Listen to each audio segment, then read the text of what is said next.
Hola Karina, ¿cómo estás? Buenos días. Muy buenos días. Muy buenos días. Nuevamente el tema del Metropolitano. ¿Por qué sigue este caos? ¿Por qué cada cierto tiempo vuelve la misma situación? Que no se les paga, estamos en una situación de pandemia, sabemos que uno de los focos de infección es pues la aglomeración, es el transporte público. ¿Por qué no se termina de zanjar este problema? ¿Por qué es recurrente? Mira, yo creo que acá hay mucha desidia por parte de la Autoridad de Transporte Único para Lima y Callao. Hace más de 100 días se dispuso el mecanismo de compensación de costos para los operadores del Metropolitano y los operadores de los corredores complementarios. No puede ser que después de 100 días los operadores terminen tomando una medida de fuerza, que es la paralización de un servicio público esencial, aduciendo que hasta ahora la autoridad no ha cumplido con el pago respectivo. O sea, hace 100 días se establecieron los mecanismos, los procedimientos para el pago, se les pidió a los operadores que presentaran el estado de los costos que tienen que asumir en esta etapa de estado de emergencia. El contrato prevé que en casos de estado de emergencia y de emergencia sanitaria, como es una epidemia, se establezca una compensación respecto de los costos que tienen que ser cubiertos en la operación. Sin embargo, hemos llegado al extremo de no acatar el tema ya dispuesto a través del Ejecutivo con una norma expresa y llegar a este extremo donde no se les ha pagado la compensación correspondiente. Entonces, esto en realidad perjudica al usuario. Acá el gran sacrificado de todo es el usuario del Metropolitano. Ya había empezado a ser perjudicado cuando hace 2 semanas los operadores limitaron el servicio de la alimentación a solo el 30% de los servicios y las rutas. Y eso fue totalmente avalado por la Autoridad de Transporte Única. Y hoy día nos hemos dado ya con la medida de fuerza de que solamente el 25% de la flota de la troncal está operativa. La estación de Naranjal la han cerrado y no la van a abrir según anuncios del vocero de la ATU, sino hasta las 4 de la tarde. Quiere decir que el usuario se queda, vamos a decirlo en esos términos, colgado, tiene que pagar más por un servicio y de haber estado pagando 2,50 soles por el servicio tronco alimentador, hoy día va a tener que terminar pagando entre 5 soles y 6 soles probablemente para llegar a su destino, por solamente en supuesto, un viaje de ida. No solamente Entonces, es que expone su salud, sino también el bolsillo, que está bastante golpeado. Pero ¿dónde está el escollo? Es decir, ATU no tiene toda la plata como para resolver este problema. Sin embargo, ellos aducen que el Ministerio de Economía y Finanzas no termina de desembolsar el dinero prometido. Pero a ver, o sea, acá estamos jugando al gran bonetón. A ver, ATU Así es. forma parte del Ministerio de Transportes y Comunicaciones, el Ministerio de Economía y el Ministerio de Transportes y Comunicaciones y la ATU forman parte del Poder Ejecutivo, en realidad dependen del gobierno. Entonces, aquí el tema, el escollo es uno solo, es el Poder Ejecutivo. O sea, si el Ministerio de Economía no suelta el presupuesto, pero sí puede soltar presupuesto para otras cosas, para otro tipo de bonos y de otros subsidios, entonces este ya es un problema del Ejecutivo. O sea,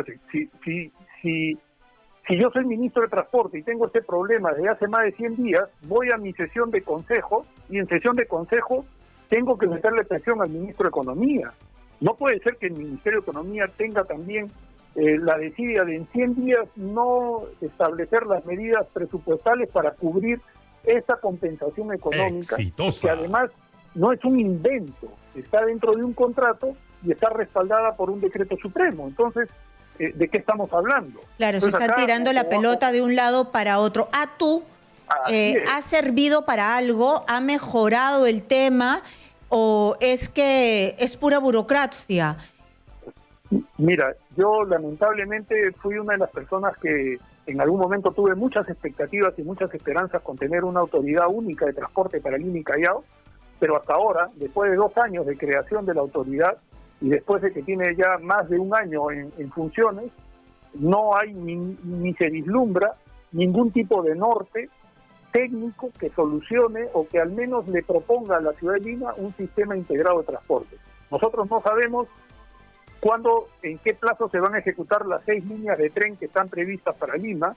No sabemos si nuestro sistema de buses va a seguir con los corredores segregados o vamos a optar por los corredores complementarios. No sabemos qué va a pasar con las más de 300 rutas autorizadas a las que se les ha prorrogado la autorización por otro plazo más adicional de 1 año. O sea, hoy día la ATU no nos ha presentado hasta ahora un plan que establezca qué se va a hacer y cuál es el horizonte, por lo menos de acá a 10 años. Lima es una ciudad que necesita tener las 6 líneas de trenes. En 10 años las vamos a tener. Claro, pero ¿no le parece a usted que si no pueden con la emergencia, menos van a poder hacer en este momento un plan a largo plazo? En este momento entonces, la emergencia no es la prioridad, es decir, que nos digan qué se va a hacer en los próximos meses, al menos para evitar que esto se convierta en un foco de contagio y dejar tirados a los pasajeros como ha pasado el día de hoy. Pero entonces aterricemos en el tema de la emergencia, donde tampoco han tenido la capacidad para solucionar las cosas. O sea, no han sabido cumplir con el pago del subsidio a las empresas tradicionales de transporte. Han fomentado con sus acciones la proliferación del transporte informal en toda la ciudad de Lima y en todo el Callao. O sea, hoy día estamos invadidos de transporte informal y de taxis colectivos. Y no tienen una solución ni una alternativa. Tienen un problema con los taxistas, que también mañana o pasado mañana probablemente también adopten medidas de fuerza. Entonces, esto demuestra que la gente que está dentro de la ATU no tiene capacidad. Si no tiene capacidad, lamentablemente van a tener que cambiarla. Pero las cosas hay que tomarlas de una vez, vamos a decir, por el mango de la sartén. O sea, no esperar a que todo colapse. Ya deberían rodar cabezas. Ya deberían rodar cabezas. Pero por mucho menos han rodado cabezas en otros sectores. Por mucho menos. Y acordémonos que la jefa de la ATU ya viene con un antecedente en Sutran. O sea, esto no es nuevo. Viene con el antecedente de las multas inventadas en Sutran. Hay que acordarnos de eso. Y sin embargo, tiene el premio de ser presidenta de la ATU. Bueno, entonces reformular, ver qué es lo que camina mal, ver qué es lo que hay que cambiar y ver si esto funciona o no funciona. Desde la raíz. Y sobre la marcha tener que salir adelante, porque no nos olvidemos que el transporte público es un servicio público y los servicios públicos no se pueden interrumpir. Es como si, a ver, el día de mañana una empresa concesionaria de energía eléctrica decidiera, porque no le aprueban su esquema tarifario, interrumpir el suministro de energía eléctrica. Claro, o la salud o el oxígeno. Exitosa. Estamos de acuerdo. Muchísimas gracias. Se nos acaba el tiempo, se nos agota el tiempo. Muchas gracias, señor Orozco, que ha sido exgerente general de Protransporte. Muchas gracias por estar aquí en Exitosa Perú. Nosotros nos tenemos